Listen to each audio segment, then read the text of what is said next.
वो कहते हैं कि हे भरतवंशी अर्जुन, ये जब हम भरतवंशी या इस तरह से कहते हैं तो ये मान लो हम ही लोगों के लिए है, क्योंकि अर्जुन तो उनके सामने खड़ा सुन ही रहा है। और ये हमें कहा गया है तू अपने हृदय में स्थित इस अज्ञान जनित अपने संशय का विवेक रूप तत्व के द्वारा छेदन कर दे, अज्ञान को समाप्त कर दे। क्यों? क्योंकि समत्व कर्म योग रूप में तुम्हें स्थित होना है। अगर कोई केवल कर्म करेगा, कर्म योग में स्थित नहीं होगा, तो उसका होगा क्या? कर्म करेगा, फल पाएगा, फलों को भोगने के लिए फिर कर्म करेगा, फिर फल मिलेगा, कर्म फल कर्म फल कर्म फल कर्म फल, ये एक सर्कल बन जाएगा। और फिर उससे निकलना नहीं होगा। यदि उससे निकलना है तो कर्म योग की बात सुननी होगी और कर्म योगी बनना होगा। यहाँ पर अर्जुन के लिए भी यही बात थी कि और हम हमेशा हमारे हृदय में एक चीज चाहते हैं कि जो हम चाहते हैं सामने वाला यदि वैसा कह दे कुछ तो वही अर्जुन की भी स्थिति है। और भगवान ने एक तरह से अपनी तरफ से एक गीता यहाँ पर एक तरह से पूरी कर दी कि तू अब लड़ाई कर। लेकिन उसने ये देखा कि भगवान बीच बीच में मुझे कर्म योग, कर्म संन्यास इस तरह की बातें कर रहे हैं और साथ में मुझे ये कह रहे हैं कि तू कर्म कर, लड़ाई कर। क्या पता मैं कुछ और पूछूं और थोड़ी देर में भगवान संन्यास पे भी आ जाए। कर्म संन्यास तो फिर वही हुआ ना कि हमारी छोटी बुद्धि में क्या आएगा? कर्मों से संन्यास। वो तो वो चाहता ही है। क्यों? उसको ये लग रहा है कि अगर प्रभु मुझे ये कह दें कि अच्छा ठीक है तो भक्ति कर ले, ज्ञान प्राप्त कर और छोड़ इस सबको, क्योंकि अगर ऐसा करेंगे ये तो अच्छी बात है कि मैं इस युद्ध से बचूंगा। युद्ध में मरने से नहीं डर रहा अर्जुन, युद्ध में जो उसके परिणाम है उसके कारण वो परेशान हो रहा है कि इसमें मैं अपने ही लोगों को मार दूंगा। फिर उसको ये लग रहा है कि जो और लोग हैं, जैसे कोई जीजा बैठ खड़ा है सामने तो बहन भी है ना, वो विधवा हो जाएगी, मेरी कोई बुआ विधवा हो जाएगी, कोई मेरा कोई कुछ ऐसा कि जिसमें परिवार का एक व्यक्ति शामिल है और वो अब इस दुनिया में नहीं रहेगा। स्थितियां ऐसी आएंगी तो वो इस युद्ध से डर रहा है। वो कह रहा है अगर प्रभु मुझे ये कह दें कि तू छोड़ इन सबको और चल सन्यासी बन जा, तो कितनी बढ़िया बात है, सबको सब कुछ मिल जाएगा, दुर्योधन को राज्य मिल जाएगा, मैं सन्यासी हो जाऊंगा, इतना रक्तपात होने से बच जाएगा। जो उसने पहले बातें कही अपने हृदय से तो कहीं जाती नहीं है, अपने पास तो वही है। और बीच बीच में जो प्रभु ने कहा कि तुम इस तरह ज्ञान का वो कर सकते हो, इस तरह करने से भी प्रभु मिलते हैं, ये तो उसको एक आशा सी हो गई कि शायद प्रभु अब कुछ ऐसा कहने जा रहे हैं जिससे मुझे इस युद्ध में नहीं लगना पड़ेगा और बिना युद्ध में लगे मैं इस स्थिति से मुक्त हो जाऊंगा। तो उसने यहाँ पर समाप्त नहीं किया, उसने परिप्रश्नेन, वो सेवा में आ गया है जिसको कहा प्रणिपात, श्रद्धा उसकी पूरी है। वो कहता है शादिमांते प्रसन्न प्रपन्नम, कि मैं तुम्हारी शरण में आ गया हूँ। वो भी उसको समझ में आ रहा है, लेकिन क्या समझ में नहीं आया वो ये कि परिप्रश्नेन का अर्थ अपनी बात तक जाना नहीं है। परिप्रश्नेन, यदि आपको कुछ समझ में नहीं आया तो उसके ऊपर प्रश्न पूछने से है। और जब उस प्रश्न पूछने का ये जहां तक सवाल है तो प्रश्न पूछने की तो मनाही प्रभु ने कभी करी नहीं। तो उसने फिर आगे अपनी आत्मा के संशय को भेदन करने के लिए वो चौथे अध्याय से 5वें तक चला गया। और इसी के साथ चौथा अध्याय आपका समाप्त होता है। वो कहते हैं तुम योग में स्थित हो जाओ, युद्ध के लिए खड़े हो जाओ। इसका अर्थ है कि मेरी तरफ से मैंने जो तुम्हें ज्ञान देना था दे दिया। मैं तुम्हारे हित के लिए कहता हूँ कि तुम अब संशय रहित होकर युद्ध करो, क्योंकि युद्ध करने में ही भलाई है। लेकिन अर्जुन इस बात को इस हिसाब से नहीं समझ रहा है, और अब इसके बाद जितने भी अध्याय आएंगे, हर अध्याय में अर्जुन कुछ प्रश्न कर रहा है, आगे उसके उत्तर दिए गए। ओम तत्सदिति श्रीमद्भगवद्गीतासु उपनिषत्सु ब्रह्म विद्यायां योगशास्त्रे श्रीकृष्णार्जुन संवादे ज्ञान कर्म संन्यास योगो नाम चतुर्थोऽध्यायः।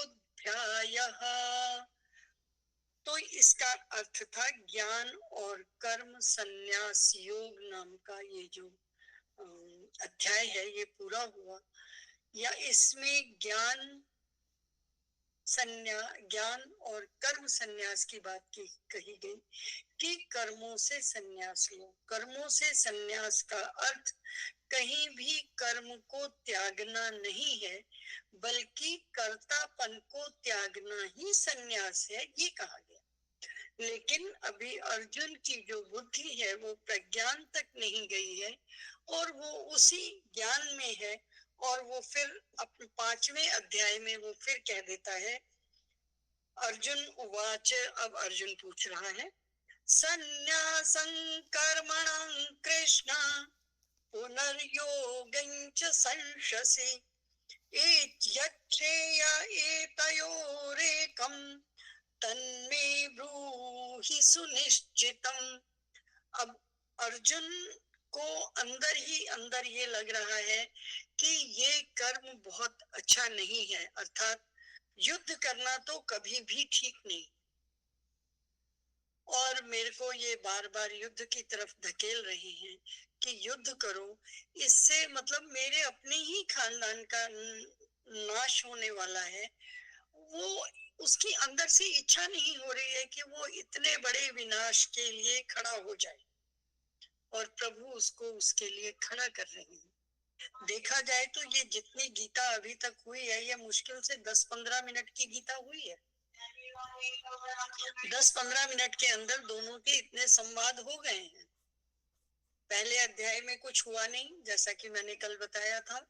दूसरे अध्याय में अर्जुन ने अपनी बात कही और अंत में कहा कि शाधिमाम ते प्रपन्नम, कि मैं तुम्हारी शरण में हूँ, तुम मेरे को अपने शासन में लो, और जो मेरे लिए श्रेयस्कर हो वो मुझे कहो।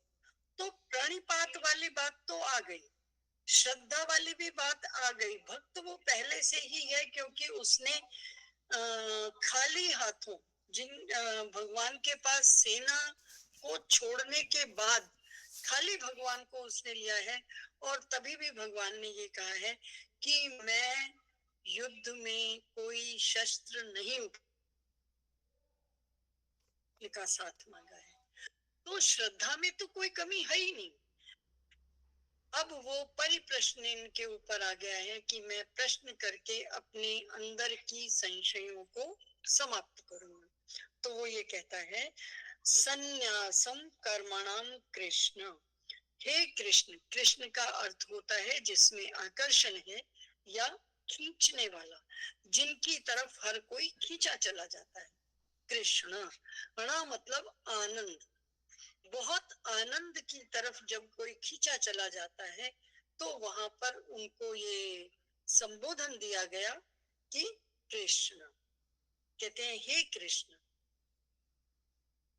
क्या कर्मों के संन्यास की और फिर कर्म योग की दोनों बातें आपने कर दी।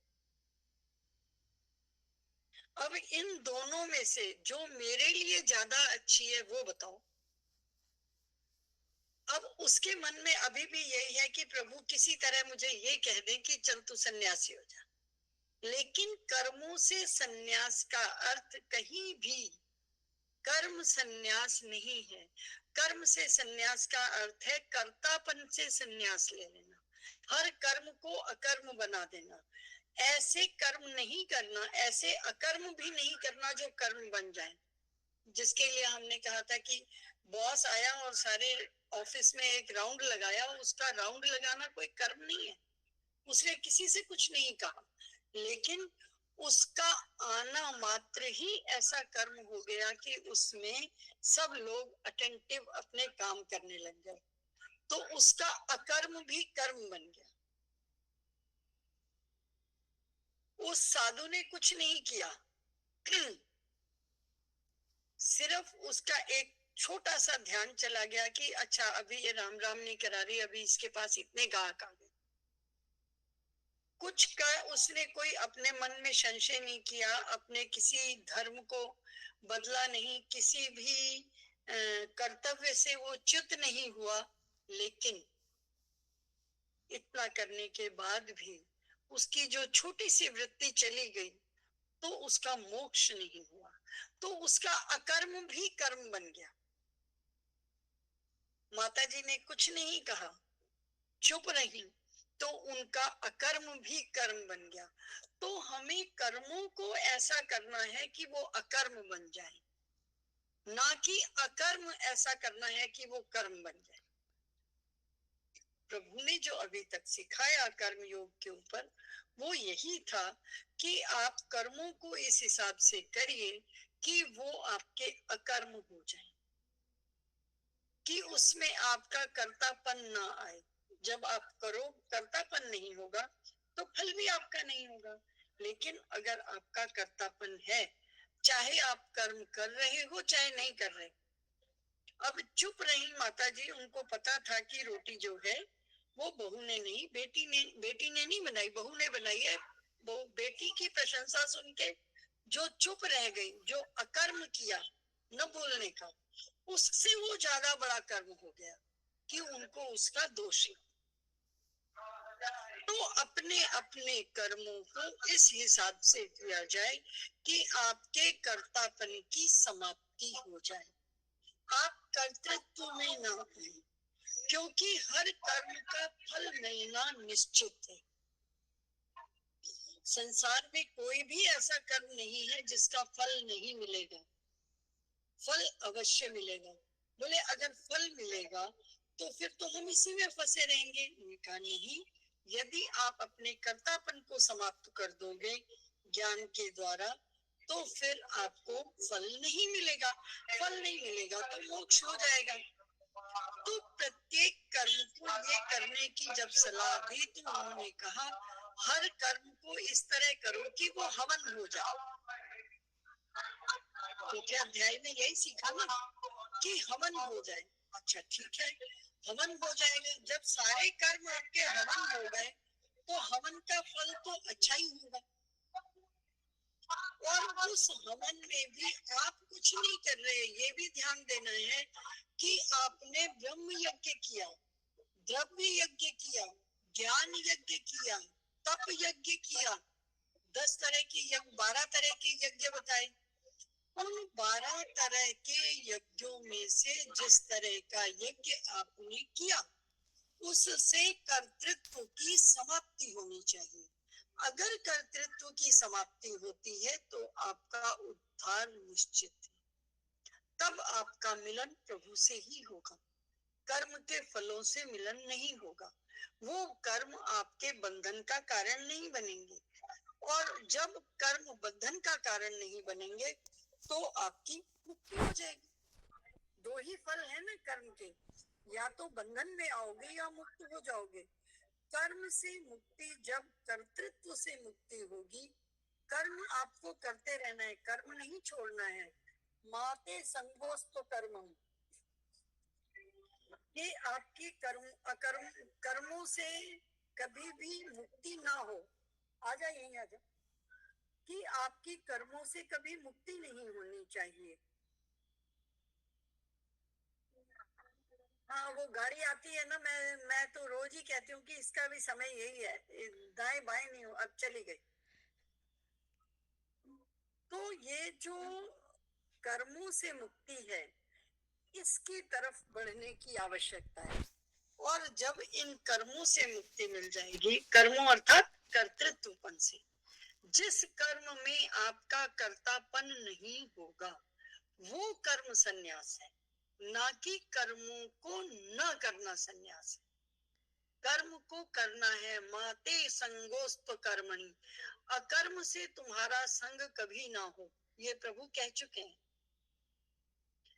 कर्म आपको हमेशा करना है, लेकिन उसमें से अपने कर्तृत्व को समाप्त करके, कि मैं नहीं कर रहा, उसमें से मैं और मेरा वाली जो लेयर है उसको हटाना है, मैं नहीं कर रहा, ये तो प्रभु जी कर रहे हैं। अच्छा, प्रभु जी कर रहे हैं, प्रभु के लिए कर रहे हैं, प्रभु के द्वारा कर रहे हैं, प्रभु ही इसका भोग करेंगे, प्रभु के लिए ही हो रहा है, प्रभु ही कर रहे हैं।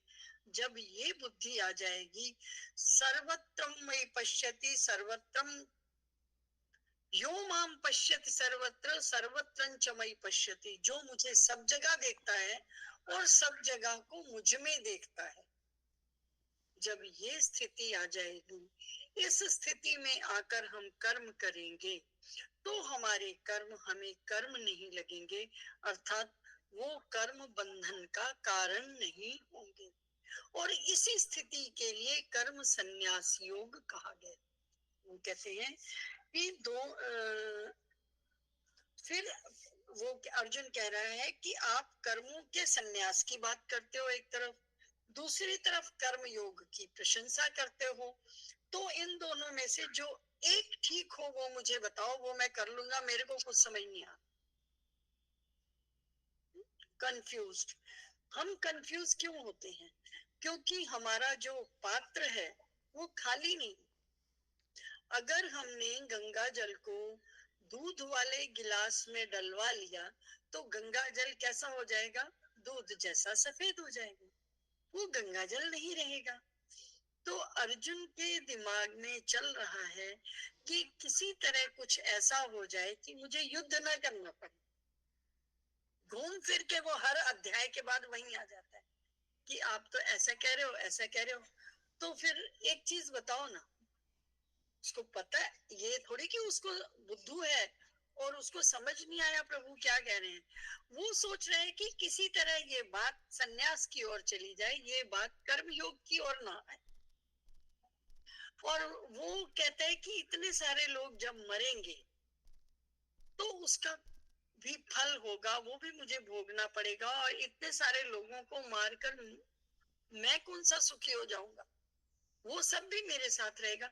वो अपने हृदय से निकाल नहीं पा रहा है और बार बार प्रभु से प्रश्न कर रहा है कि प्रभु मुझे आप एक बात बता दो कि मैं ये सोच के कर लूंगा कि आपने कहा था। और प्रभु भी ये कह रहे हैं कि मैं कभी कोई काम करता ही नहीं। आपको अपने हृदय के अंदर सोचकर कर्म तो स्वयं से करना है। प्रभु उसको उसी तरफ ले जा रहे हैं। वो तीनों चारों पांचों रास्ते दिखा देंगे। 12 तरह के यज्ञ बताए और किसी भी यज्ञ के लिए मना नहीं किया। द्रव्य यज्ञ करो, हाँ हाँ करो, द्रव्य यज्ञ करो। मैं तप यज्ञ कर लूं, हाँ तप यज्ञ करो। उन्होंने किसी भी काम के लिए किसी को रोका नहीं है। हर चीज है, आप अपने प्रज्ञान को जागृत करो, अपनी बुद्धि अपने मन को जागृत करो। जहां आप जाना चाहते हो अपने लक्ष्य का निर्धारण करो। निर्धारण करने के बाद आप अपने आप उस रास्ते पर चलो। जब आप उधर चलोगे तब आप उनसे ये कहो कि प्रभु मैं इतना चल लिया, इतना और बाकी है, मुझको हिम्मत दो। वो हिम्मत देंगे, लेकिन आप ये सोचो कि प्रभु आपको कहेंगे कि आप इस रास्ते से ऐसे चलो, वो कभी नहीं कहेंगे। क्यों? क्योंकि कर्म करने की पूर्ण स्वतंत्रता मानव को मिली है। अगर कर्म करने की पूर्ण स्वतंत्रता नहीं होती तो फिर ये फल भी हमारे नहीं होते। जो कर्म करवाता फल तो उसका था। ठीक उसी तरह जैसे हम कोई सर्वेंट रखते हैं, उसको कहते हैं ये सब्जी फेंक दे, वो फेंक देता है, उसको पाप नहीं लगता। जैसे न्यायाधीश, उसने देखा इसको फांसी होनी है, उसने लिख दिया फांसी, और जल्लाद ने फांसी दे दी, जल्लाद को थोड़ी ना पाप लगता है, नहीं लगता। क्यों? क्योंकि वो उसका कर्म है ही नहीं ना, उसने तो कुछ किया ही नहीं, वो अपना उसका काम है, जो उसको ऑर्डर मिलेगा वो उसको पूरा करना, वो उसने कर दिया। तो भगवान ने कभी भी इंसान, भगवान जी ने कभी भी किसी भी प्राणी को कभी भी आदेश नहीं दिया कि तुम ये काम करो, नेवर। उन्होंने ये कहा है ये कर्म अच्छा है, इसको ऐसे करो, ये अच्छा है ऐसा करो, ये अच्छा है ऐसा करो, तुम क्या करोगे ये तुम्हारी इच्छा है। और हम क्या कहते हैं, करण करान वाला ओए, करण करान वाला वो कैसे है? कब उन्होंने आकर आपसे कहा कि आप झूठ बोल दो? कभी नहीं कहा। लेकिन सही बात यह है कि हम स्वयं के सत्य का सामना नहीं कर पाते, छोटी छोटी बात में सत्य नहीं कह पाते। किसी ने कहा, हमने कहीं जाना था, और उसने कहा कि अभी आप पहुंचे नहीं, फोन किया, कहाँ तक पहुंचे? बस रास्ते में हूँ। पता चला कि अभी तो घर में साड़ी निकाल रहे थे।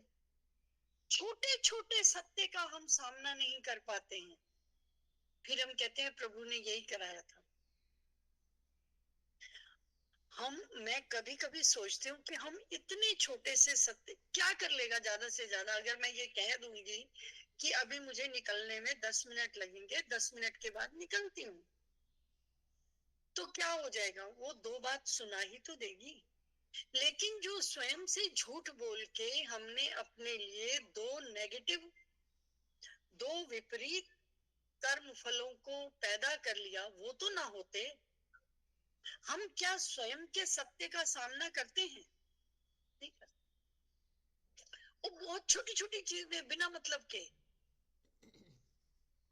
ये नहीं है कि गाय उधर जा रही थी और कसाई जा रहा था, हमने कहा कि उधर नहीं गई। ऐसा झूठ नहीं है जिसमें किसी का भला है।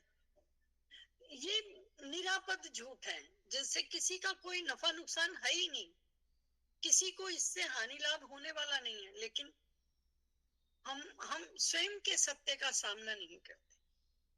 और हम कथा पढ़ते हैं सत्यनारायण जी की हर महीने। हाँ, हर महीने कथा करने में, मैं एक मजेदार बात बताती हूँ। सत्यनारायण जी की हम कथा करते हैं, उसमें सत्यनारायण की कथा है कहीं? 5 कथाएं हैं, लेकिन पांचों कथाओं में कहीं कथा क्या है वो तो है ही नहीं। उसने नहीं किया, उसको ऐसा हुआ, उसने ये झूठ बोल दिया तो उसको ये फल मिला, उसने ये झूठ बोला उसको ये फल मिला, वो तब भूल गया उसको तो ये फल मिला। यही तो है, कथा नहीं है कहीं भी। इसी तरह हम एक भजन गाते हैं, मैं कुछ चीजों को कभी कभी ऐਵੇਂ ही सोचती हूँ कभी। तो उस भजन में हम कहते हैं, राधे कौन से पुण्य किए तुमने, हरि रोज तेरे घर आते हैं। लेकिन उस पूरे पूरे उसको मैंने कितनी यूट्यूब पे भी उसको सुन लिया, कितने महात्माओं से भी सुन लिया, लेकिन किसी ने ये नहीं बताया कि कौन सा पुण्य करने से हरि घर में आए। ये कहीं नहीं आता। सत्यनारायण की कथा में कथा कहीं नहीं है, वस्तुतः क्या कथा नहीं है? है। इन कथाओं के माध्यम से, इन छोटे छोटे, क्योंकि अगर मैं आपसे ये कहूं कि ये 5 श्लोक हैं, इनको जाप किया करो, वो करना बहुत मुश्किल है। लेकिन जब हम किसी को किसी कथा के माध्यम से, किसी कहानी के माध्यम से कोई दृष्टांत देकर कोई बात बताते हैं, तो वो अंदर उतरती है, हमें समझ आती है, और हमें याद भी रहता है। अरे भाई, झूठ मत बोलो, उसने तो मजाक में ही कहा था कि मेरी इस नाव में क्या बेलपत्र भरे हैं, और प्रभु ने कह दिया तथास्तु। अच्छा, वास्तव में देखा जाए तो हमारे पूरे जीवन में हम इस तरह की कितनी बातें करते हैं। सर में दर्द हो तो हमारे मुख से क्या निकलता है? हम ना हमेशा लेन देन की बात करते हैं। भगवान जी से क्या कहेंगे, सिर का दर्द ठीक हो जाए, चाहे पैर में हो जाए, पर सिर का दर्द नहीं होना चाहिए।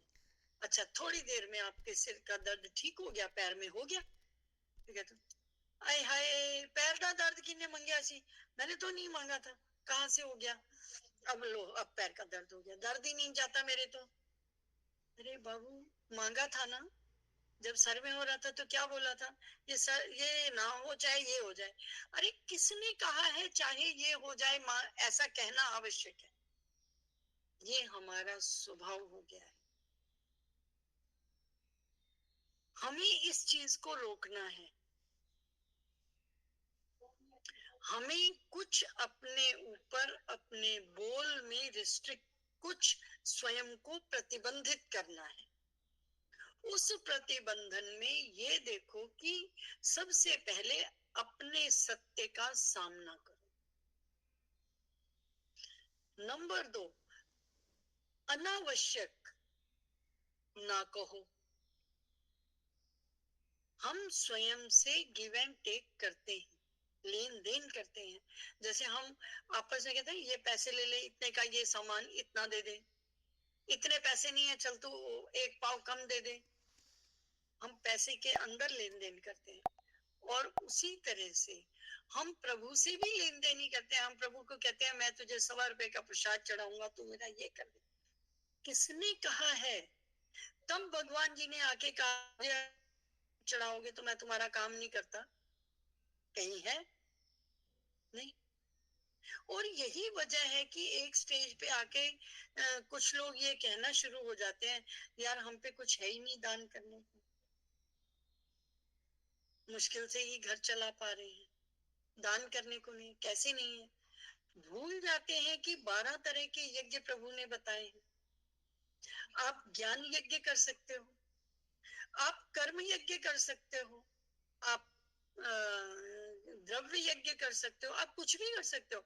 और इसी बात को कहने के लिए किसी साधु की कहानी आती है कि किसी माई ने कहा कि प्रभु मेरे पास तो कुछ है नहीं, मैं क्या करूं। उसने कहा क्यों, नमक है ना तेरे घर में, हाँ वो भंडारे में नमक दे, उस नमक के बिना तो कोई खाना नहीं खाएगा ना, हो गया तेरा भंडारा। किसने कहा है कि भंडारा पूरा करने से ही भंडारा होता है? कभी कहा है किसी ने? तुम कुछ नहीं करते, जूठी पतले उठा के साइड पे रख दो, ये भी तो तुम्हारा यज्ञ है, ये भी तो तुम्हारा भंडारा है। क्या स्वच्छता आपका भंडारा नहीं है? वो भी हो सकता है। आप सबको खाना परोस के दे दो, वो भी एक भंडारा हो सकता है। आप लाइन लगवा दो, सीधी लाइन लगवा दो, वो भी एक भंडारा हो सकता है। क्यों नहीं हो सकता? आप जब कुछ भी समाज के निमित्त देते हैं तो वो उस भंडारे के कारण ही देते हैं ना, उस भंडारे को ही देते हैं ना, तो वो भी आपके यज्ञ हैं। 100 तरह के यज्ञ बताए हैं वेदों में, जिसमें से 12 तरह के यज्ञ तो यही गीता जी में इसी श्लोक में बताए। आप कैसा भी यज्ञ कर सकते हो, कुछ नहीं, छोटे बच्चों को बुला के छोटे बच्चों को कुछ अकल की बात सिखा दो, ये भी यज्ञ है।